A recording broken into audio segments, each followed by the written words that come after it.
जन्म साखी के 22nd पार्ट में आप सभी का बहुत बहुत स्वागत है। चलिए गुरुजी के साथ इस बार यात्रा पर बनारस चलते हैं। गुरुजी जब बनारस पहुंचे तो वहां एक सुंदर बाग में ठहरे। वह बाग पंडित गोपाल शास्त्री का था। गुरुजी का पहरावा बहुत अलग था। उनका वेश ना तो गृहस्थी का था और ना ही सन्यासी का।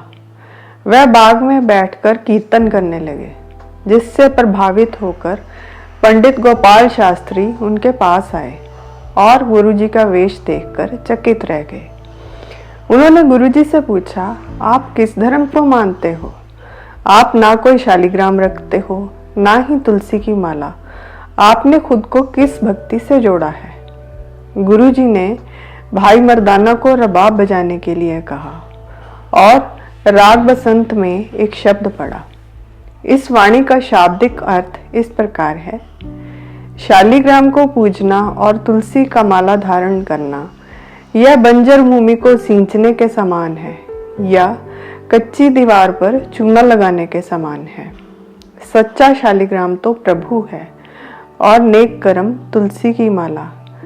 अगर आपने प्रभु की सच्ची भक्ति करनी है तो प्रभु को अपना शालिग्राम बनाओ और नेक कर्म करना तुलसी की माला समझो।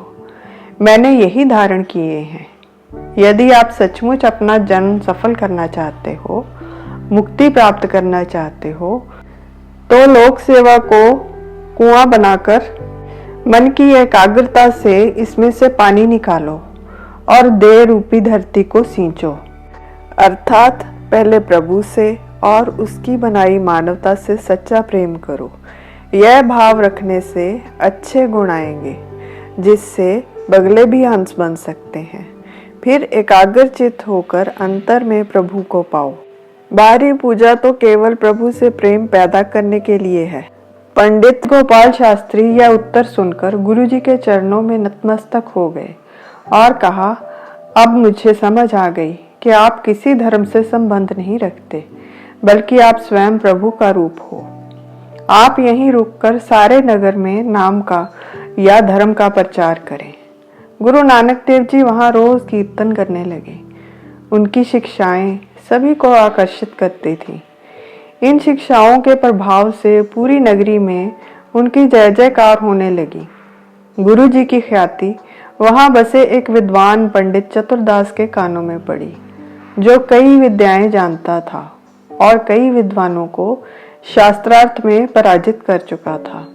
कहते हैं वह 14 विद्याएं जानता था, जैसे पढ़ना, तैरना, चिकित्सा, ज्योतिष, गाना और उनकी रागिनी, व्याकरण, संगीत, घुड़सवारी, नृत्य, तीरंदाजी, धर्मशास्त्र, राज्य कौशल आदि। गुरु नानक देव जी के वचनों की प्रशंसा सुनकर वह ईर्ष्या से भर गया और शास्त्रार्थ करने गुरुजी के पास पहुंचा। गुरु नानक देव जी ने पंडित चतुरदास से प्रश्न किया, आपने क्या पढ़ा है? आप अपने शिष्यों को किस तरह का ज्ञान देते हो? पंडित जी ने उत्तर में अपनी 14 विद्याओं के बारे में बताया। गुरु जी ने समझाया कि इन सबसे बेहतर तो ईश्वर का ज्ञान है, उसी का नाम है, और रामकली राग में दक्षिणी ओंकार नामक वाणी उचारी, जो कि गुरु ग्रंथ साहिब जी के अंग 929 पर दर्ज है। फिर भी पंडित चतुरदास अपनी विद्याओं के घमंड में था और गुरुजी को शास्त्रार्थ के लिए आमंत्रित करने लगा। गुरुजी मुस्कुराकर बोले, पंडित जी, अगर आपको मुझसे कुछ प्रश्न करने हैं तो इस बाग के भीतर एक कुत्ता है, आप उसे लाइए, वही आपके प्रश्नों के उत्तर देगा। मैं इस व्यर्थ के वाद विवाद में नहीं पड़ता। गुरुजी के कहने पर पंडित जी कुछ ही दूर गए थे कि उन्हें कुत्ता मिला। वह उसे लेकर गुरुजी के पास आ गए। गुरुजी ने कुत्ते पर दृष्टि डाली तो कुत्ते के स्थान पर सुंदर स्वरूप, धोती, जनेऊ, तिलक, माला आदि धारण किए एक विद्वान बैठा नजर आया।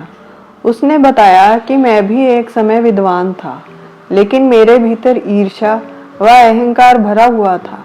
काशी में आने वाले सभी साधु, संत, महात्मा, जोगी, सन्यासियों को अपने शास्त्रार्थ से निरुत्तर कर यहाँ से भगा देता था।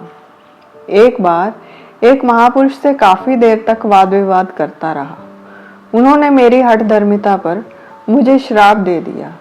मैंने क्षमा मांगी तो उन्होंने कहा कि कलयुग में गुरु नानक जी का आगमन होगा, उनकी दृष्टि से ही तेरा उद्धार होगा। यह सब सुनकर पंडित चतुरदास अवाक रह गया।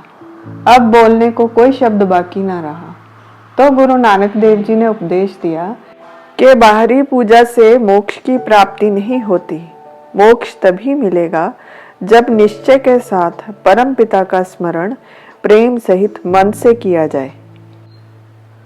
गुरु जी के अलौकिक वचनों को सुनकर सभी के शीश श्रद्धा पूर्वक गुरु चरणों में झुक गए। अब पंडित चतुरदास का मन निर्मल हो चुका था। पंडित गोपाल शास्त्री जो उस बाग के मालिक थे, उन्होंने गुरुजी से कहा, गुरुजी, आपके चरण पड़ने से मेरा बाग पवित्र हो गया है, इसलिए अब यह बाग आपके चरणों में समर्पित है। उसी दिन से यह बाग गुरु का बाग के नाम से प्रसिद्ध हो गया। आज के समय में वहाँ बाग तो नहीं है, लेकिन गुरु का बाग के नाम से बनारस में एक गुरुद्वारा आज भी उपस्थित है, जहाँ पर यह घटना घटी थी। गुरु जी कुछ दिन वहाँ रुककर अपनी यात्रा पर आगे चले गए। आज के लिए बस इतना ही। फिर मिलेंगे एक और नई वीडियो में। तब तक गुरु जी की शिक्षाओं पर विचार करें। अनजाने में हुई किसी भी भूल के लिए हृदय से क्षमा। और मेरी इस वीडियो को अंत तक देखने के लिए आप सभी का बहुत बहुत धन्यवाद।